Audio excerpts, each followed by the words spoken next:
Update. I just found out that my dad who has neglected me isn't my bio dad. Original post. I'm male 17, mom 38, dad 40. My parents were young when they got married. My mother is a stay-at-home mom and works part-time while my dad is a software developer. I'm the oldest of 4 siblings. I've been treated like the black sheep in the family since I can remember.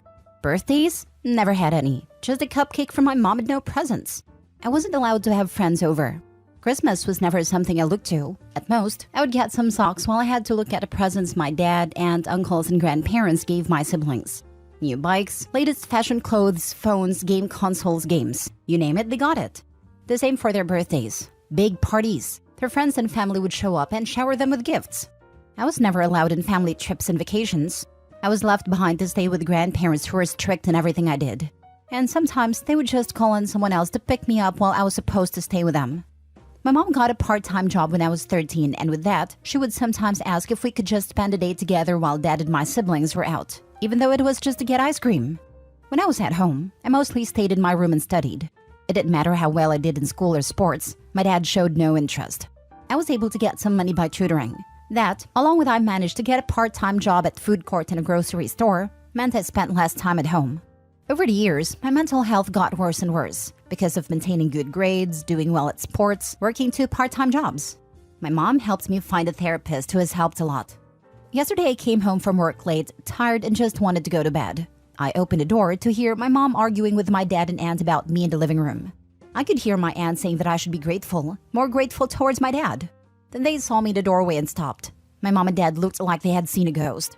Well, my aunt announced, and in comes the bastard. I was shocked to hear her say that.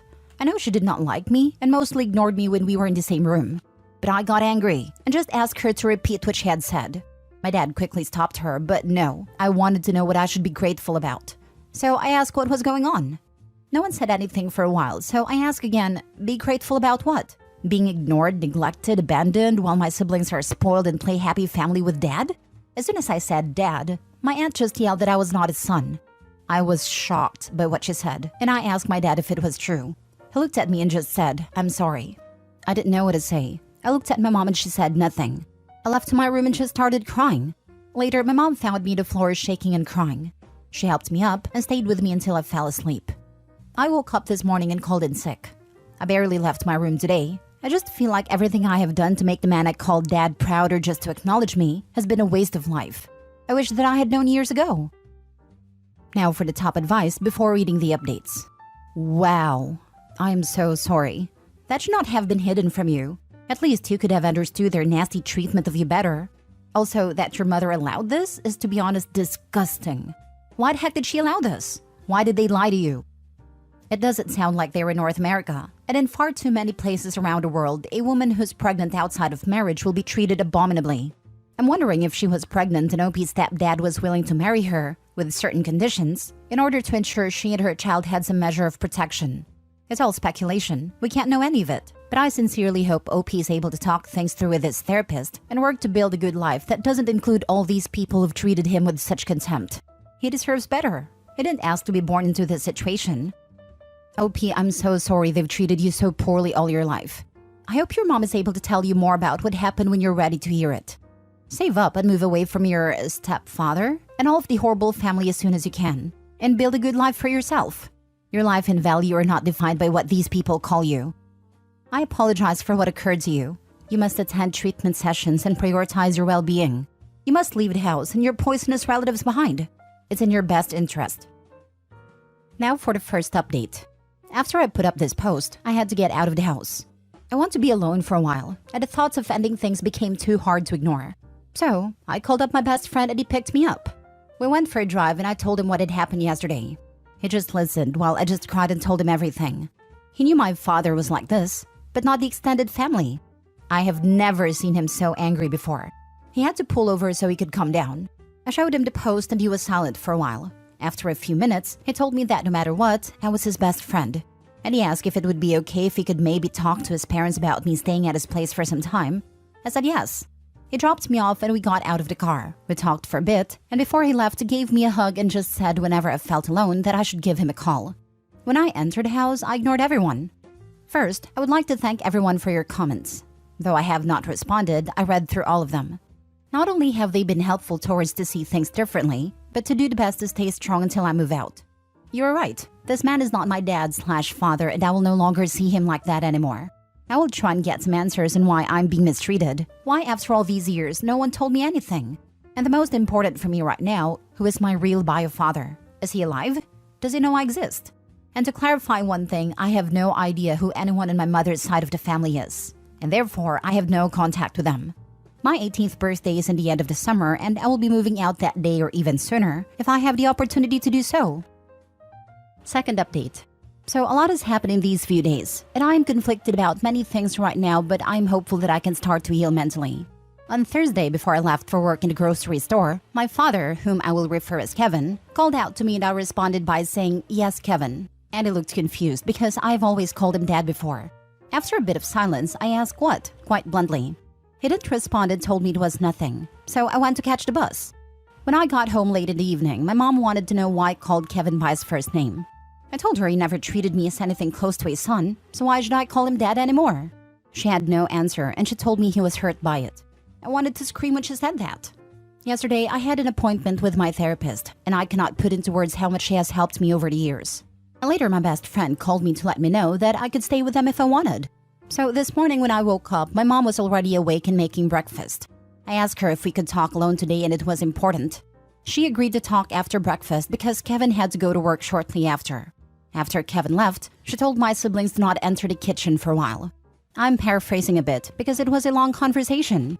We sat down and I found it hard to get the words out at first. But I told my mom that I can't get over the fact that for all these years how I have been treated and neglected by Kevin at his side of the family, and she watched it happen and I need to know why. At first, she tried to dodge the question and gave the same answer as always. But I didn't give up and told her that this was important to me, and again she tried to dodge it. So I told her that I can't do this anymore. I was going to pack up some of my stuff and move out, and until she was ready to tell me the things I needed to hear, we would not be on speaking terms. She started to tear up and just told me how sorry she was and kept on saying "I am so sorry" over and over. It hurt me in that moment to see my mom cry, and I tried my hardest to keep my emotions in, and I asked her again why. After some time when she calmed down, she told me what happened. When she was 20 and in university, she had a boyfriend whom she had been with for 3 years. They shared an apartment along with his best friend. They were out clubbing when they had an argument because she wanted to stay but her boyfriend wanted to go home and he left. Both her and the best friend were really drunk, and she cheated on her boyfriend with his best friend at the club. The next day she woke up and realized what she had done. So after a few days, she and his best friend confessed about the affair, and her boyfriend broke up with her. Her ex contacted her parents, and he told them what she had done. Her parents called her furious and told her she was not welcome back home and took away her financial support. So she had to move out. She lost a lot of friends and had nowhere to stay. She had to live in her car for some time. When she realized she was pregnant, she didn't know what to do. She went back to the apartment to find out her ex and his best friend no longer lived there. She tried calling and texting them, but they didn't pick up the phone or answered any of her messages. She got a job at a cafe house, and there she met Kevin. He was a regular customer and they got to know each other. Kevin asked her out, and even though she told him she was pregnant, he didn't care at the time. Kevin's parents were not happy about the idea that their son was dating a pregnant woman and a cheater, and threatened to cut him out of their lives. Kevin got scared and was going to break up with my mom, but she begged him not to and promised to be the perfect wife and have his kids. They made plans to get married soon after I was born. Kevin never showed any interest in me when I was born, but my mom lived with the hope that one day he would. After hearing all of that, I didn't know what to say for a while. After thinking for a moment, I asked if she had at any point tried to contact my possible bio father. She said no, and the timeline would place her affair partner to most likely be my bio father, but she can't be 100% sure. I asked her if she ever tried to reconnect with her side of the family. She tried to contact them when she was about to get married, but her parents, siblings, aunts, and uncles didn't want to see her, so she gave up. I asked her why Kevin was hurt by me calling him his first name. She told me he has been seeing a therapist for the last 2 years because he has been suffering from depression and guilt. I was surprised when she told me that it started when I was 15. I came home after a handball game where we won, and I was awarded man of the match. And I was so happy and excited to tell them about it. She, of course, was happy for me, but Kevin just said to put my award with others in my room. I started to cry in front of him and ask, "Why do you hate me?" He didn't reply, and I went into my room and cried all night. After that, he felt sad. Like something had stabbed him in the chest, and it didn't go away. It only grew. My mom told him to go see a therapist. He relented, and after some time the therapist got through to him. For the past few years, he has been living with his guilt and he has been afraid to confront it. So when I called him by his first name, he realized that he had lost me. The next question is I was afraid to ask, but I asked if he ever abused her.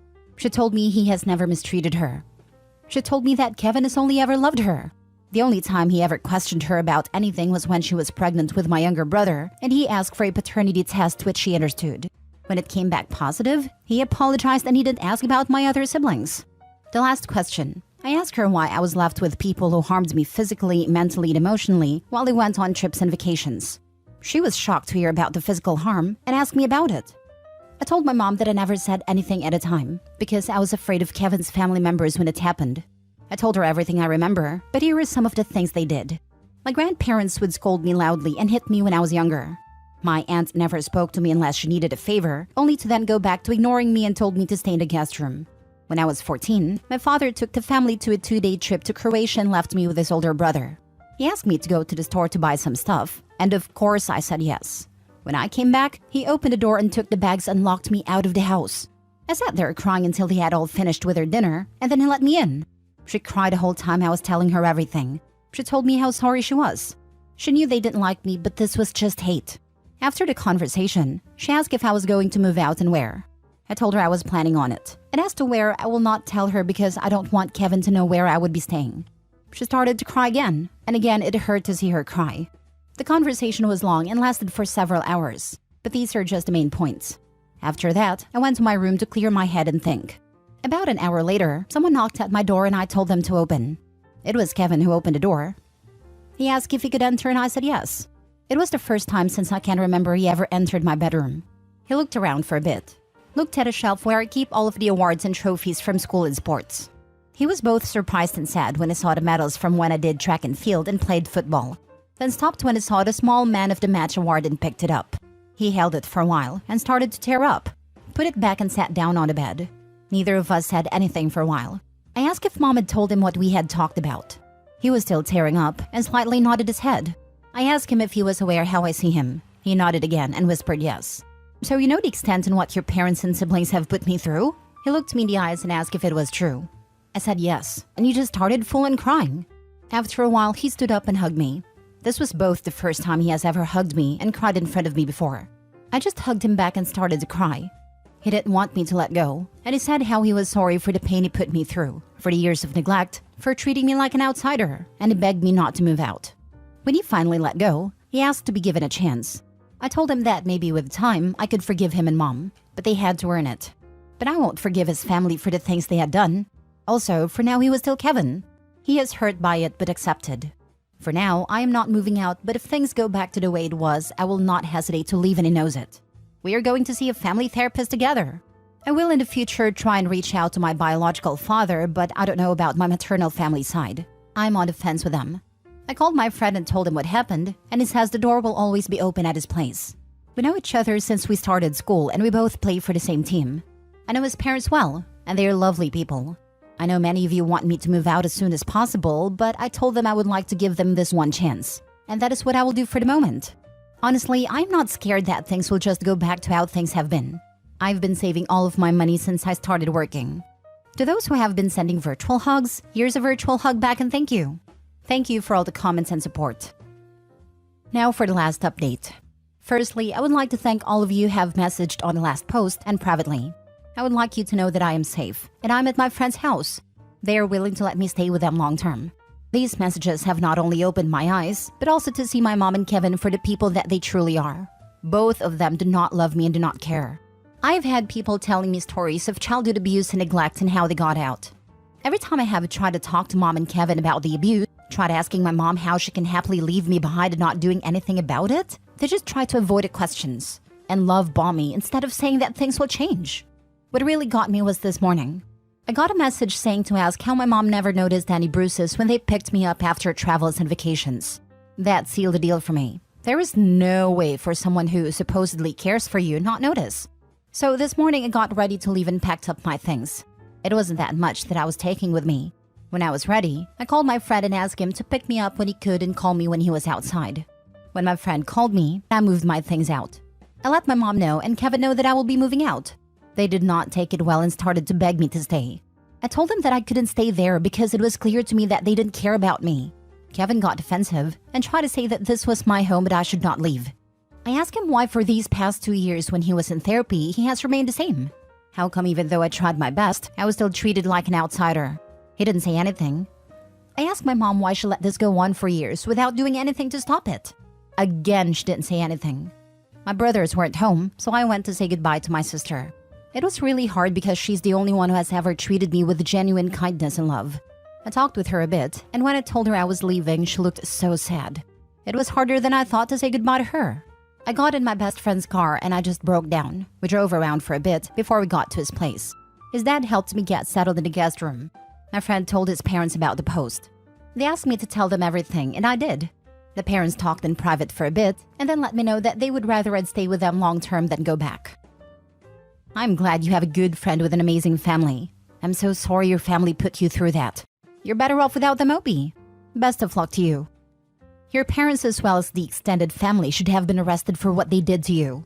I'm glad you are now in a safe place.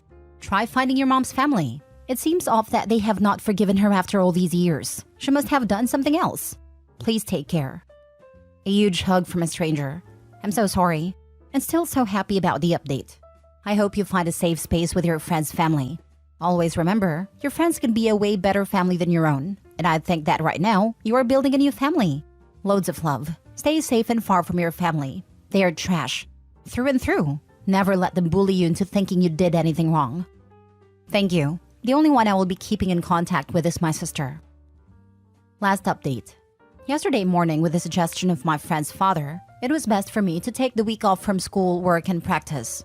I can see all my assignments in my school account, so I'm not missing out. Also, he took me to the police station to inform them that I would be staying with them, and to file a written report about the abuse in case they would try something to get me back, also for safety reasons. Yesterday evening, Mom called me to see if I could reconsider and go back, but I told her that it was not happening, and I would prefer if Kevin would have zero contact with me. She got upset and tried to guilt me to go back by crying. I'm going to be focusing on my mental health now at my last semester to try and get a shot at a good university. When I feel ready for it, I will contact my mom to try and get the name of my possible bio father and any contact info she has of her side of the family. If that doesn't work, I will try these DNA test sites that have been recommended. Once again, thank you. Thank all for your support and the kick I needed to leave. Big hugs to all of you.